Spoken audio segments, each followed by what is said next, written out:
Great scientist Sir Isaac Newton stated 3 laws of motion. They are Newton's first law of motion, Newton's second law of motion, and Newton's third law of motion. The basic concept here is on force and body. So the most important keywords used are force and body. Newton's first law of motion says about the state of a body when no force is acting on the body. For example, here is a body in its state of rest, and here is another body in its state of motion. The state of motion can be said in detail as the state of uniform motion along a straight line.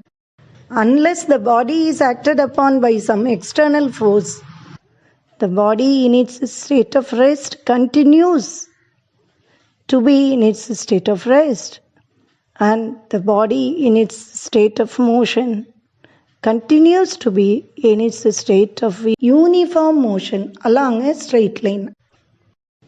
Now let's state Newton's first law of motion. Every body continues to be in its state of rest or the state of uniform motion along a straight line unless it is acted upon by some external force. Thus, Newton's first law of motion says about the state of a body when no force is acting on the body, but just opposite to that, Newton's second law of motion says about the force acting on a body and the change what happens. Here is a body of large mass. A force is acting on the body. The body moves with a small velocity. The body of large mass moves with a small velocity. Now, when the same amount of force acts on a body of small mass, it moves with a large velocity. So we understand there is a relation between the mass and the velocity. The product of mass and velocity is called as linear momentum. Here the body moves in a straight line, so the term linear is used. We understand when the force increases, the linear momentum also increases. So we can say force is directly proportional to the linear momentum. That can be said as the force is directly proportional to the rate of change of linear momentum. What is meant by rate of change of linear momentum? It means the change in the linear momentum with respect to time. The change in momentum takes place in the direction of force.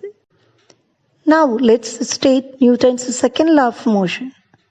The force acting on a body is directly proportional to the rate of change of linear momentum of the body. The change in momentum takes place in the direction of force. The formula related to Newton's second law of motion is F is equal to ma. F denotes the force, m is the mass, and a is the acceleration, that is the rate of change of velocity. Now let's go through Newton's third law of motion. Newton's third law of motion says about an action and its reaction. For example, a ball is thrown on the floor with a great force. What happens? It returns with an equal force, but in the opposite direction. So, Newton's third law of motion says, for every action there is an equal and opposite reaction. They always act on two different bodies.